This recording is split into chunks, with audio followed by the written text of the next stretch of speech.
Alors non, pas besoin d'être prophète pour comprendre que le Maroc change, le long de ses côtes en particulier.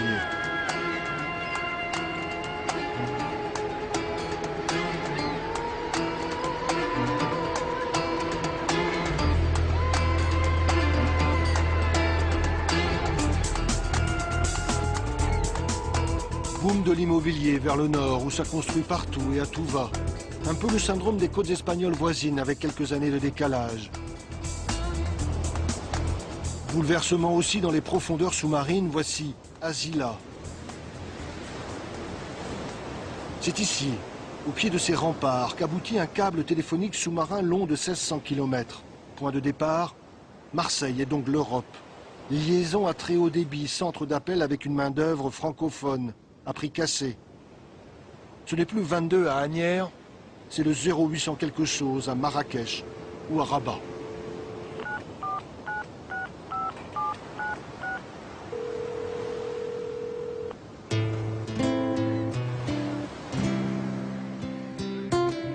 Arrivé dans le détroit de Gibraltar, voilà le Maroc aux portes de l'Europe. Depuis le cap Malabata, on voit les côtes espagnoles, très distinctement ce soir, avec en face la ville de Tarifa. D'un continent à l'autre, des rochers se font écho avec le plus massif d'entre eux, Gibraltar, tout là-bas. L'Europe vue depuis l'Afrique, une quinzaine de kilomètres à vol d'oiseau, quasi à portée de main.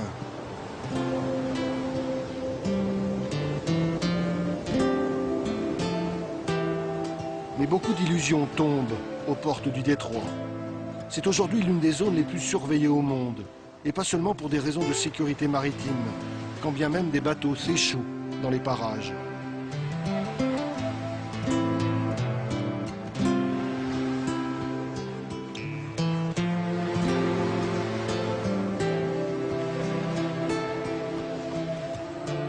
Mais quels pêcheurs au monde peuvent s'estimer autant observés que les pêcheurs marocains et leurs enfants? Chacun de leurs déplacements sont scrutés depuis la terre, essentiellement depuis l'Espagne. On traque les contrebandiers, les trafiquants de toutes sortes, les clandestins et les passeurs.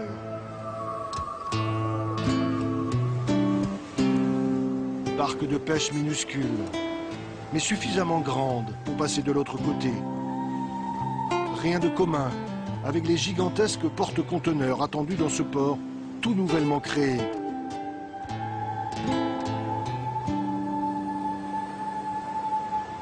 L'occasion de désengorger le port de Tanger, à une trentaine de kilomètres de là.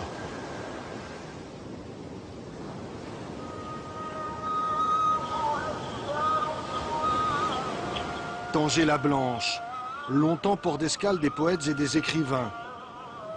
Tanger aujourd'hui et son presque million d'habitants et sa croissance exponentielle.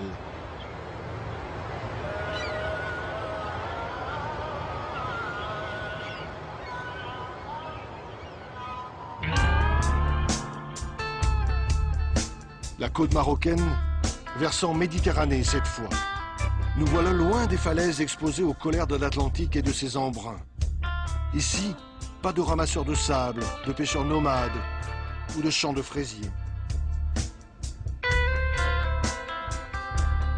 Très vite, en retrait de la côte, le relief prend le dessus. Les hautes terres du nord du Maroc, où les montagnes les plus élevées dépassent les 2000 mètres. Totalement enneigé l'hiver, c'est le Rif, une région montagneuse bien à part dans le nord du Maroc.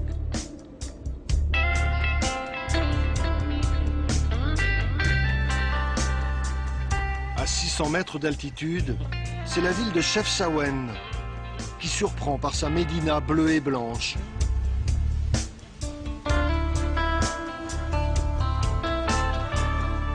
Voilà pour la carte postale.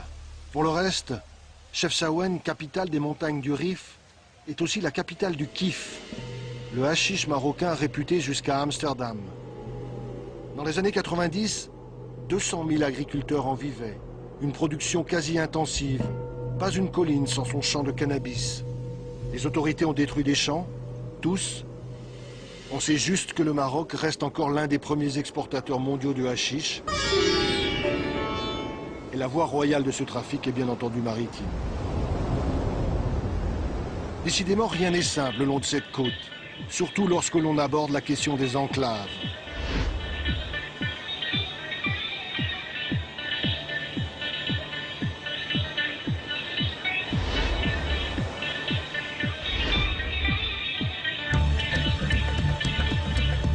Pas moins de 9 villes, presqu'îles ou encore simples rochers battant pavillon espagnol le long des côtes marocaines. 70 mètres de long, 50 de large, 27 en hauteur, de loin on dirait un bateau. On peut même y aller à la nage. Voici le rocher d'Alucemas et sa garnison d'une 60aine d'hommes. Minuscule îlot espagnol à 300 mètres des plages marocaines. Moins caricatural, il existe aussi les 3 îles Chafarinas dans l'est du pays. Encore 3 bouts de territoire espagnol dans les eaux marocaines. Mais les plus connus de ces enclaves sont les grandes villes. Postes frontières pris d'assaut quotidiennement à Ceuta. 60 000 citoyens espagnols en terre marocaine. Situation ubuesque où de part et d'autre d'une frontière, le niveau de vie passe du simple au quintuple au bas mot. Pire encore, avec l'autre grande enclave espagnole, Melilla, une ville en état de siège. Ici, comme à Ceuta, un double mur de barbelés et de grillages électrifiés. Un rempart jalonné de miradors atteint même les plages. Dissuasif, chaque année, des centaines de candidats à l'émigration clandestine se terrent autour de Melilla, avec l'espoir de passer le mur. Depuis les hauteurs du mont Gourougou au Maroc, ils regardent avec avidité cet étrange bout d'Europe en terre africaine.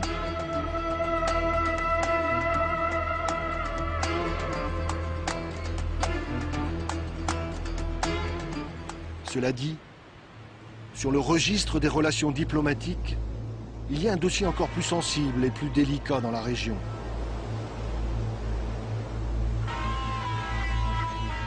Un peu plus de 500 km de côte séparent Tanger de l'Algérie. Une côte aussi surveillée que le détroit de Gibraltar, mais pas avec les mêmes moyens. Là-bas, des radars, des caméras. Ici, plus désuet, de multiples postes de garde-frontières. Une présence militaire quasi constante, comme un État en guerre, surtout vers Oujda et Saïdia. Impossible d'approcher l'Algérie depuis le Maroc. Les deux pays sont à couteau tiré depuis 14 ans.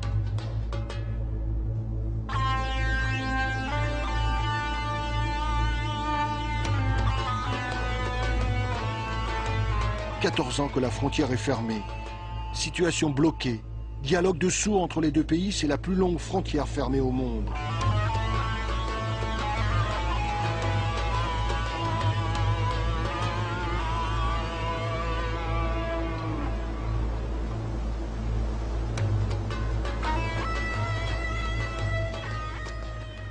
Eh bien, ça démarre bien.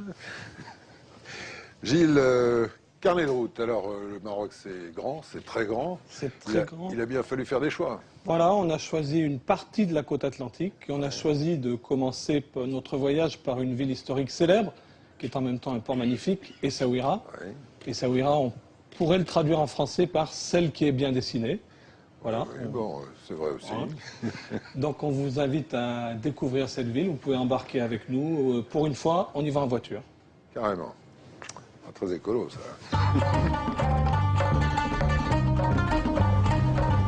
Et nous voilà tout à trac, jetés sur les routes du Maroc. Ses grandes étendues, sa lumière. Un bout de chemin, premières impressions. L'occasion aussi de présenter Driss, notre guide sur le chemin de la découverte. Mais voilà qu'une ville apparaît déjà. Nous sommes arrivés centre-ville. Essaouira la légendaire.